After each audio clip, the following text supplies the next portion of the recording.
17-year-old Amelia Votava is proud to call herself an Eagle Scout, but after adding that impressive title to her scouting roster, she quickly set her sights on the next achievement, somewhat lesser known by the general public. So I got Eagle when I was pretty young at 14, and I thought, what else could I do with my scouting career? So I thought the Distinguished Conservation Service Award, it was perfect. The Distinguished Conservation Service Award was introduced in 2020. It requires earning 7 badges, completing 2 conservation projects, and passing a board of review, all with the goal of promoting conservation and a greater appreciation of nature.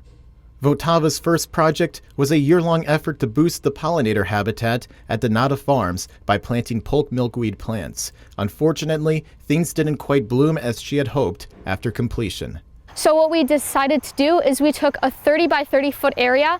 One day we cleared all of the invasives from that area, and the second day we came back, we planted about 50 polk milkweed, and we discovered that is a very stubborn plant. So we watered it, we left it all winter, and they did not come back in the spring. But thanks to some generous donations at the start of the summer, her family and other scouts helped finish what she had started. While I was working at a scout summer camp, I had a team who remotely planted all of those. So we had 6 polk milkweed that the nursery donated to us that were still alive and thriving.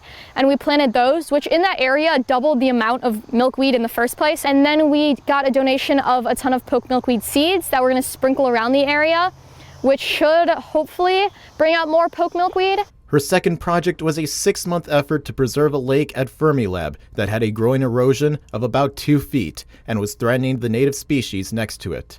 We were chopping down invasives, including like buckthorn was the main one we were doing, and we used hemp rope to tie them into these bundles that were about 6 feet long and about 1 foot to 2 feet wide. And we put those along the shoreline and staked them in using natural stakes, and we used that to stake in those bundles along the shoreline. And that plant actually is able to regrow once it's just like the stick. And we planted a ton of buttonbush and elderberry, as well as a ton of small wildflowers along the shoreline as well, just to have that root system of erosion control. With her projects and merit badges completed, she now waits for her board of review scheduled in October as the final step towards earning the Distinguished Conservation Service Award. Votava hopes that by earning it, she'll start a spark in other young women. I've been inspired by so many independent and influential women that I really hope that I could bring that to some young girls out there as well. As she starts thinking about college next year, Votava will shift her focus from conservation to neuroscience, which she plans to make her major. But she hopes to still have a hand in it as a hobby and keep involved in scouting through the Order of the Arrow Committee and venturing crews. There's so many options for scouting, and you could do so many cool things that I think it's such a beneficial program to everyone involved. For Naperville News 17, I'm Matt Lauterbach.